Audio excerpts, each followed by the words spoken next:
Well, here in Nigeria, Super Eagles players have arrived the Malam Aminu Kano International Airport from Libya. It comes after an allegation by the Nigerian Football Federation that Libyan authorities held hostage the Super Eagles players and officials at the airport. Our Rice sports correspondent, Ebi Yamo, is now joining us from the Abuja airport, where the players are set to arrive from Kano anytime from now after boycotting the game against Libya over alleged inhumane treatment. Hello, Ebi, are you here with us? And let's get to know what the state of things are at the moment.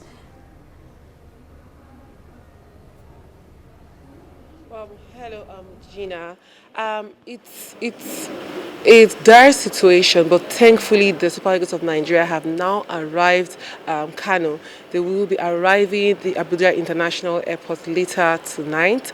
But I spoke to a few players who said that this situation is one that they will not wish on their worst enemies, that it was just a very terrible night for them, knowing that there was a lot of uncertainty in a land that they felt not to be safe in. At some point, some of the players had their clubs send private jets into Libya, but it was said that the Libyan authorities decided that they should go by road to Benghazi before they could leave via the flight. But they did not want to leave by road, knowing that they might just be unsafe. It's just been a back and forth. We had the sports minister also speak with the CAF president and saying that at the moment, the major concern now is the safety of the players, not even playing the game, because it's meant to be a football game and not something of war.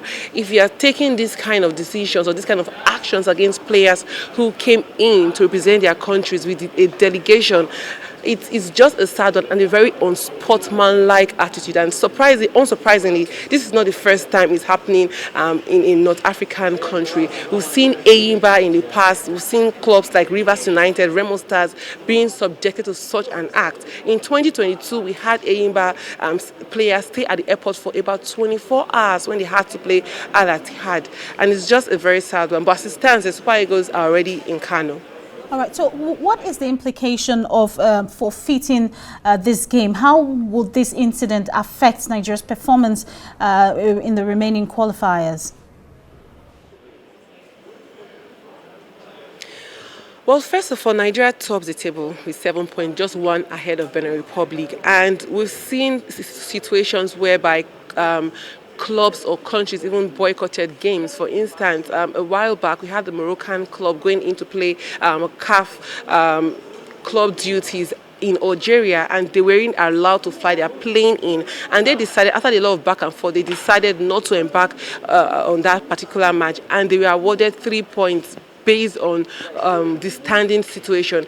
And looking now to this particular event, we've had a lot of back and forth. We had a Libyan captain come out to accuse Nigeria of also subjecting them to hardships while coming in. But the NFF came out to clarify that, saying that they ought to fly into Uyo, but they went to Port Harcourt, and they rejected the aids brought in by the NFF. But still, the NFF had to send in escorts to take them to Uyo, and they were treated the normal way as global best practice. And now, looking at this whole Nigerian situation and what to obtain, the CAF president has come out to say that a disciplinary committee will be drawn up to see the extent of the damages. But it's glaring to everyone that it's just put Africa in a ridiculous situation, knowing that a lot of people, Europeans, a lot of bodies are aware of this whole issue. Does it mean that clubs cannot go out to play football, because football ought to be a unifying factor?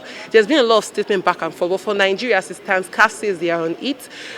If the Libyan authorities or the Libyan authorities are found innocent, they could reschedule the game. But if not, it ought to be a walkover for Nigeria.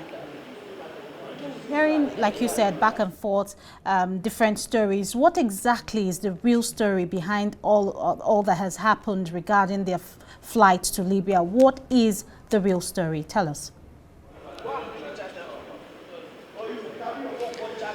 Oh well, the NFF came out to explain that while they were on, initially they were going to fly into Tripoli, but they did not do that because they wanted to avoid a 2-hour road trip, knowing that they were playing a game. The next day, that's on Tuesday. But while going to Benghazi, an hour before the flight was to land, they were diverted into the Al Abrak airport, and it's according to the media officer, that's Olajire, says it looked quite deserted, and they were locked there, no communications.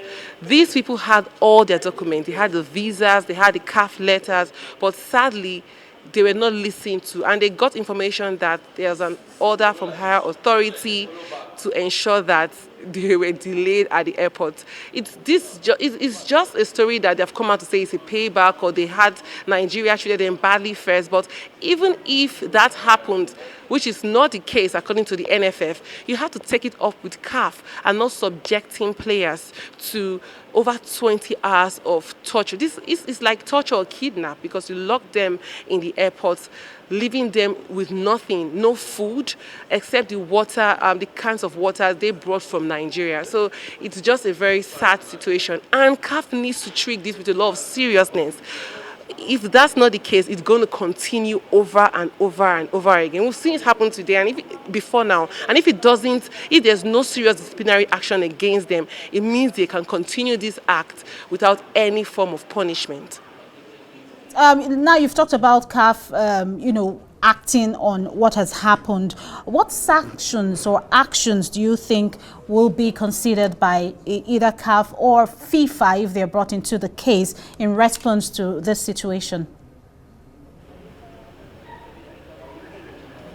Well, for a country that is known for a lot of hostilities, especially when hosting games, I think the major thing that could be done to them is to restrict them from having home games played in their home ground. Because we've seen countries that rarely host home matches. They play the matches on neutral grounds. If they do this for a while, they know that actions can be taken against them.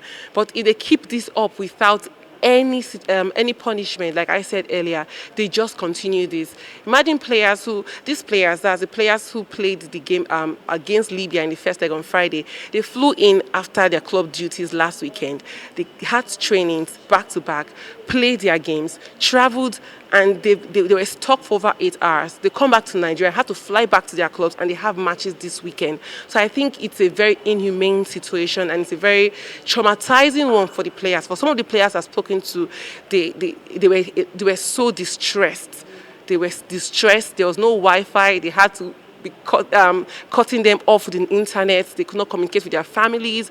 Maybe they have like 5 or 10 minutes of internet. They chat with you, and you can't reach them after that. So I think this has to be dealt with. It can't continue. It can't really continue. Indeed, that situation has to be dealt with. Thank you so much. We'll be monitoring the situation, and of course we have you on ground to let us know when they come into the country eventually. Arise Sports correspondent A.B. Yomo, thank you very much.